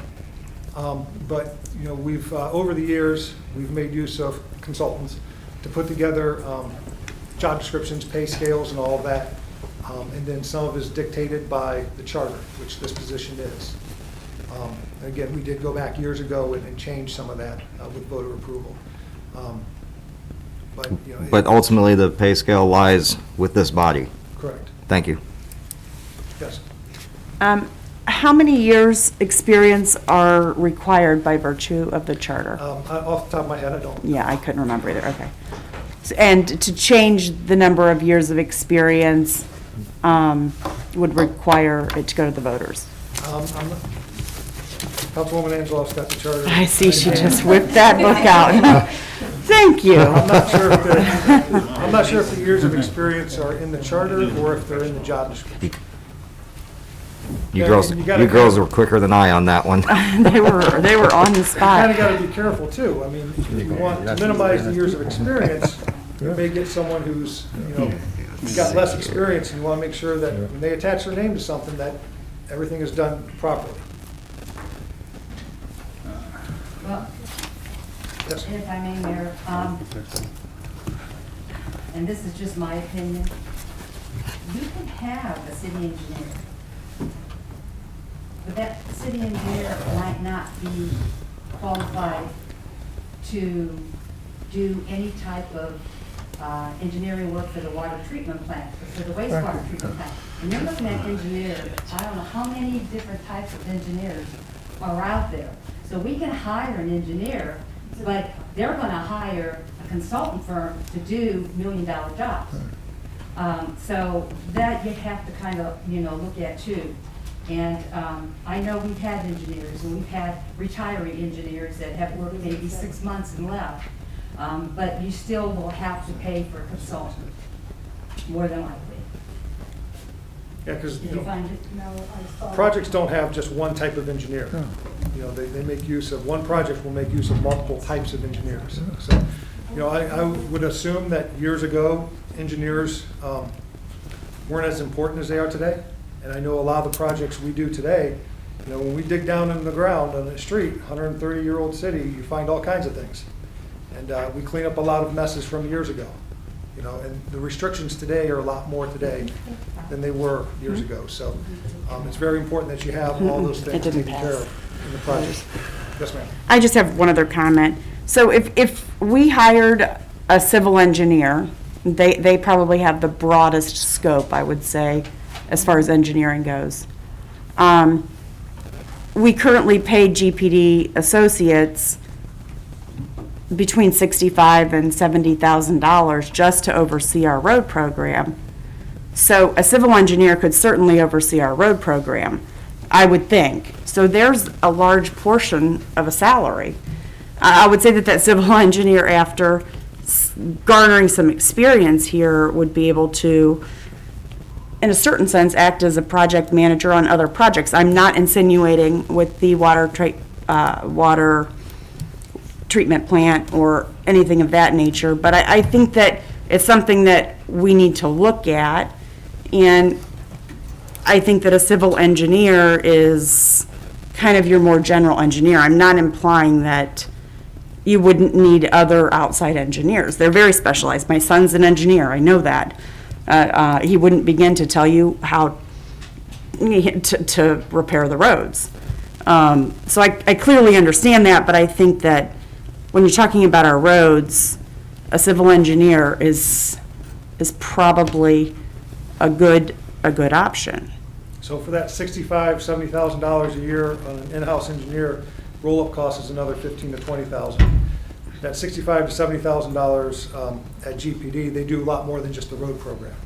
So when you look at soil borings, and I don't have the contract in front of me, but there's a lot of things that they do and they have at their disposal for that same cost. Well, and I'm not saying that you can hire a civil engineer for $65,000, because I don't think you can. I'm not implying that either. I'm just saying that that's a good start of the salary, and I would venture to say that that civil engineer could do more than just oversee the road program. So that's just simply my opinion.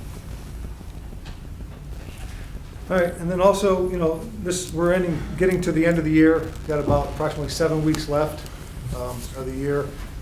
Fifth Monday here in end of November. So I've already started setting up meetings, budget meetings for 2022. All the department heads know, are well aware of the time frame to get legislation in. Because if you recall, anything that does not get passed this year, drops off and has to be reintroduced in January. So. And then just finally, good luck to everyone who's on the ballot tomorrow. Any questions for me? Yes, ma'am. Okay, it's on, Okay. page 8, takes me a while, this is pretty small, plus I can't. Page 8. It says Division of Engineering, there shall be within the Department of Public Service, a Division of Engineering under the direction of the city engineer, who will be a registered state of Ohio professional civil engineer, and who shall be appointed by the mayor, and shall be under the supervision of the Director of Public Service. He should carry out the duties of city engineer as provided by ordinance, or if not by ordinance, as provided by general law. This should be an unclassified position. Okay, so the years of experience must be in the job description. Must be in the job description. So, and everyone we interviewed that I can recall were retired, and they still made more than what we offered. So, nothing against younger people entering the workforce or retirees, but, there's a lot at stake, especially when you're doing things like infrastructure projects. Yes?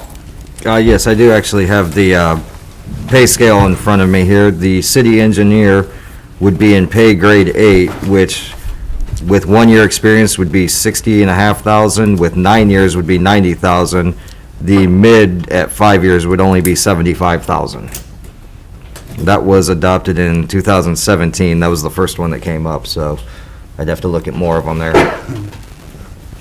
And if I may, if I recall, we even went to the University of Akron Engineering Department and tried to entice some of the graduates to come to Barberton, and they said, we can make more money someplace else. We couldn't even get anybody from the University of Akron Engineering Department to come to work for the city.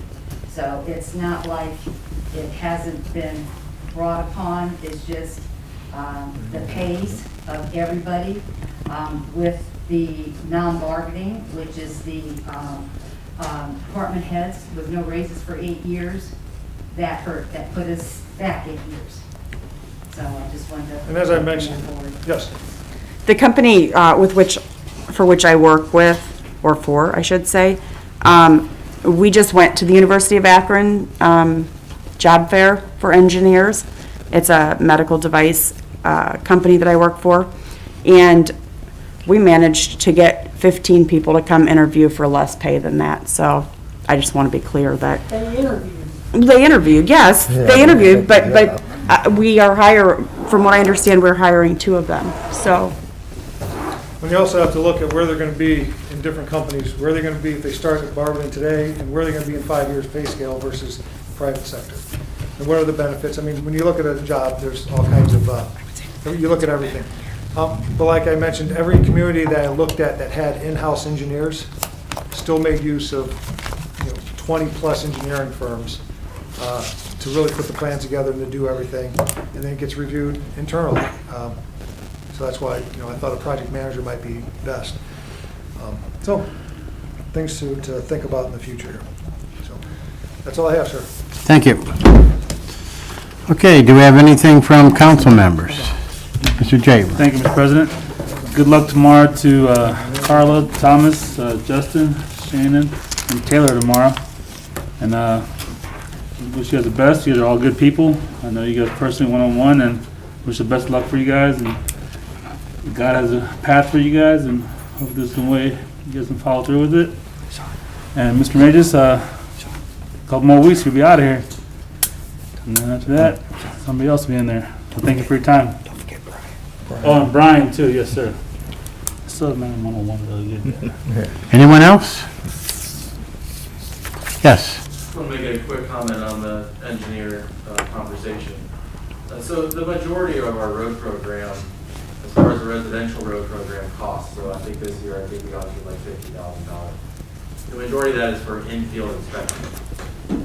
There is the bid tabulation, the bid book, there's some minimal meetings here and there, but the majority of that cost is actually in the field, on the job site, inspecting the actual pavement process. The rest of GTD, and specifically that we deal with, are for a lot of our AMAX projects, which require ODOT pre-qualification, and for Norton Avenue, you're talking like $15,000, but these are projects that you have to have that ODOT certification to be able to manage and design for those projects. So just something to keep in mind as far as just GTD specifically. Obviously, we use a number of engineers. Just in my tenure here, we use, me personally, I've been involved with 6 different engineering firms. I don't know that what they do any of their responsibilities would really be reduced by having a city engineer. But I do think, there would be some reduction, but it would probably be minimal. I don't think it would be, as much of substance as you think it would be. So I'm not saying that we don't need one. I believe that a couple years ago we put one in the budget. It was during COVID, so that's why we ended up not even exploring it in 2020. But there's a need for it. But I don't know if the cost savings is there, especially when you take into account that, myself, the utilities director, the distribution and collection manager, have absorbed a lot of those responsibilities outside of the extremely technical things that an engineer would typically do. So, obviously more discussion to come on that, but I just wanted to make sure that, that just some of the broad details are out there for you guys. Thank you. Thank you. Anyone else? Okay, I adjourn this meeting at 8:05.